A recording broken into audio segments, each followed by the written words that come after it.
यह एक छोटा सा गांव था जहां जमीन बंजर थी, पानी दुर्लभ था और लोग जीवन की कठिनाइयों से जूझ रहे थे।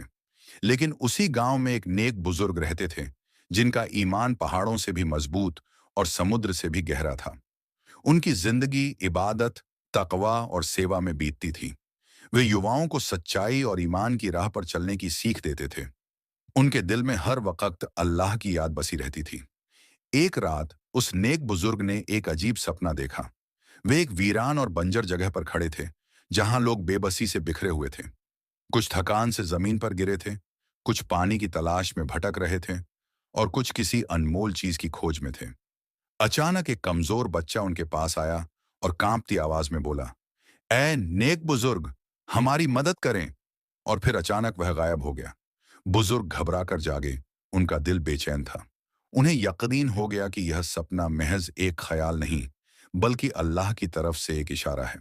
अगली सुबह बुजुर्ग ने गांव वालों को इकट्ठा किया और कहा, मेरे अजीजों, मैंने एक ख्वाब देखा है जिसमें मुझे अल्लाह की तरफ से इशारा मिला है।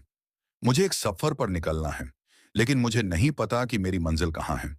मैं बस ये जानता हूं कि मेरा रब मेरी रहनुमाई करेगा। अगर मैं वापस ना लौटूं तो ईमान पर कायम रहना और अल्लाह की इबादत को कभी ना छोड़ना।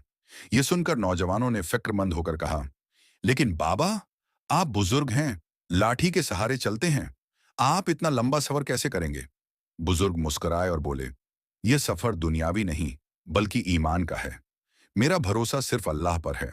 यूं वे अपने कंधे पर एक छोटा सा थैला रखकर लाठी थामे और अल्लाह का नाम लेकर रवाना हो गए।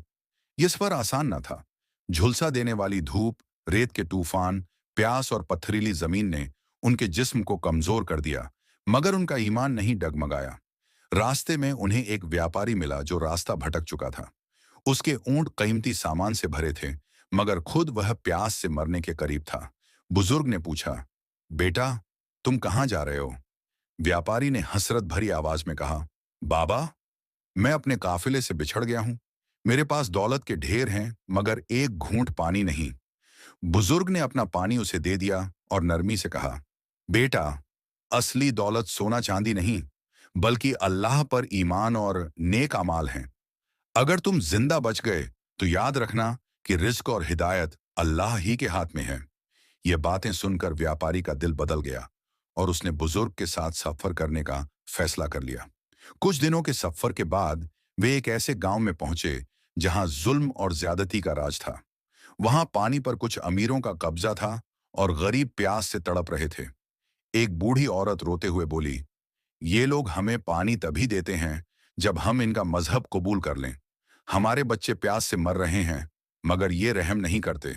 बुजुर्ग का दिल तड़प उठा।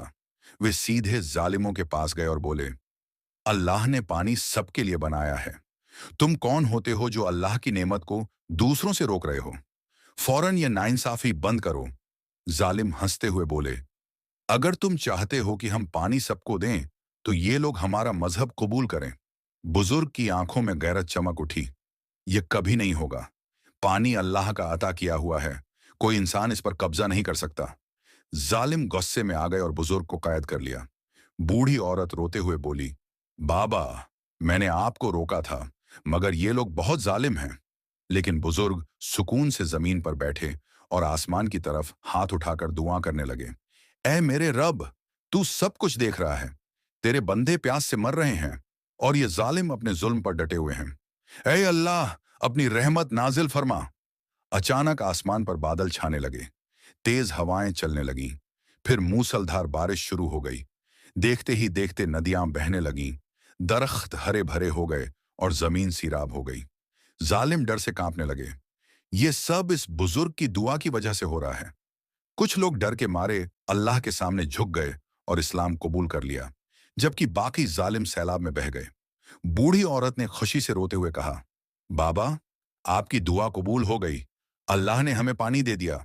बुजुर्ग ने सुकून से कहा, यह पानी हमेशा से तुम्हारा हक था, लेकिन याद रखना, असली कामयाबी दुनिया के माल में नहीं, बल्कि ईमान में है। अल्लाह अपने बंदों को आजमाता है, मगर उन्हें कभी अकेला नहीं छोड़ता। मिशन पूरा हो चुका था। बुजुर्ग ने अल्लाह का शुक्र अदा किया और गांव वालों को नसीहत की कि हमेशा हक और सच्चाई पर कायम रहें। फिर वे अपनी लाठी थामे एक और सफर पर रवाना हो गए और गांव वाले अश्कबार आंखों से उन्हें अलविदा कहने लगे। वह गांव जो कभी बंजर था, अब एक हरी भरी जमीन में बदल चुका था। पानी के चश्मे बह रहे थे, लोग खुशहाल थे और ईमान की रोशनी हर दिल में जगमगा रही थी।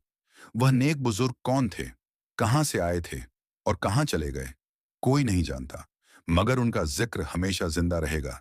क्योंकि जब भी किसी पर आजमाइश आएगी, तो याद रखना, ईमान वालों के लिए अल्लाह के दरवाजे हमेशा खुले रहते हैं।